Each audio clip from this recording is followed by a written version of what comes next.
بسم اللہ الرحمن الرحیم۔ اصحاب اور نیلا نے بلا شبہ تاریخ انسانی کا گھنونا ترین کام دنیا کی مقدس ترین اور محترم ترین جگہ پر کیا۔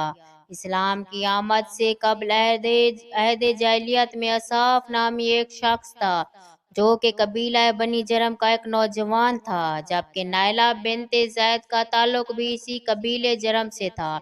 قبیلہ جرم وہ قبیلہ تھا جو سب سے پہلے مکہ میں آ کر آباد ہونے والے قبائل میں سے ایک ہے۔ تاریخ میں مخزوں ہے کہ نیلا بنت زید ایک حسین عورت تھی جو نعیم عیاں لباس میں اپنے حسن کی نمائش کرتی تھی، اور اسی حالت میں وہ طواف بھی کیا کرتی تھی۔ اس نعیم عیاں حالت میں دیکھنے کے لیے اس کے ساتھ نوجوان چلا کرتے تھے۔ انہی شہدائیوں میں ایک نوجوان سردار اصحاب بن وقی تھا۔ اصحاب دوران طواف ایک دن بے خبر ہو کر دستے درازی سے بھی آگے بڑھ گیا۔ تاریخ عرب میں ذکر ہے کہ ایک بار نیلا اور اصحاب اس حالت میں خانہ کعبہ کی حدود میں داخل ہوئے کہ وہاں کوئی اور آدمی موجود نہ تھا۔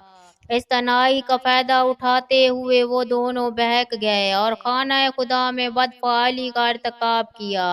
حرمات کعبہ کو یوں پامال کرنے پر ان دونوں پر اللہ کا فوری قہر نازل ہوا اور وہ دونوں پتھر کے ہو گئے۔ خواتین و حضرات، عہد جاہلیت میں لوگوں کی ذہنی گراوٹ کا اندازہ اس بات سے آپ لگا سکتے ہیں کہ بنی جرم کے لوگ جو شراب پیے ہوئے اور مست ہوئے تھے، کعبہ کی اس بے حرمتی کرنے والے لوگوں کی داستان عشق کو داستان فخر کے طور پر بیان کرنے لگے۔ مشرکین مکہ نے خانہ کعبہ کی آرائش و زیبایش بھی شروع کر دی۔ کعبہ کی دیواروں پر عمارت کے اندر قسم قسم کے تصویریں اور بت بنائے گئے، جن میں فرشتے بھی تھے اور مختلف انبیاء کے ساتھ حضرت آدم علیہ السلام اور حضرت اسماعیل کی بھی تصویریں بنائی گئی۔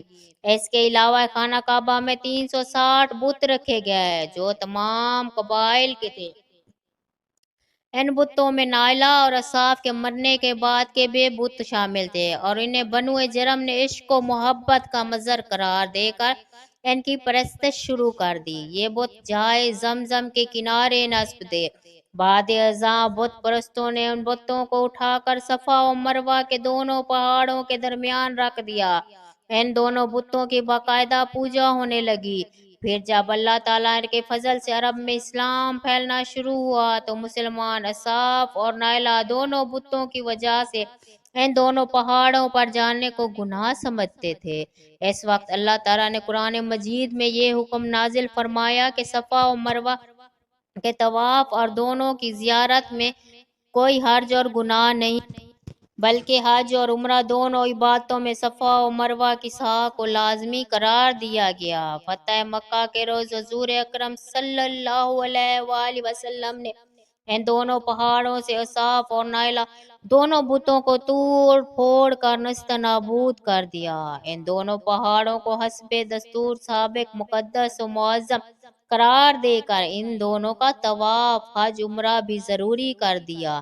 انسانی شکل کے ان دو بتوں کے علاوہ حضور صلی اللہ علیہ وآلہ وسلم نے مکہ فتح مکہ کے تمام بت گرا دیے۔ رسول پاک صلی اللہ علیہ وآلہ وسلم اس فتح کی تکمیل کے بعد کعبہ میں داخل ہوئے اور طواف کے بعد اپنی کمان سے وہاں موجود بتوں کا نشانہ بنانے لگے۔ اس موقع پر اصحاب اور نیلا کے بتوں کے علاوہ جن بتوں کو توڑا گیا ان میں حبل، عزا، لات، منات اور دیگر کئی بت شامل ہیں جن کی تعداد لگ بھگ 360 تھی۔ حبل مشرکین مکہ کے سب سے اہم ترین بتوں میں سے ایک تھا۔ دراصل یہ اہل شام کا دیوتا تھا جس کے معنی طاقتور کے ہیں، جسے عربوں نے حبل کا نام دیا۔ یہ بت قریش مکہ کو انسانی مورت کی شکل میں ملا جو سرخ عقیق سے تراشا ہوا تھا۔ حبل خاص خانہ کعبہ کی چھت پر نصب تھا۔ اس طرح عزا بھی مکہ سے چند میل دور وادی نخلا میں کیکر کے ایک درخت کے نیچے نصب تھا، جبکہ خانہ کعبہ میں بھی عزا کا ایک نمائشی بت رکھا تھا جسے فتح مکہ کے بعد توڑا گیا، جبکہ وادی نخلا میں عزا کے اصل بت کو توڑنے کے لیے حضرت خالد بن ولید رضی اللہ تعالیٰ عنہ کو بھیجا گیا تھا۔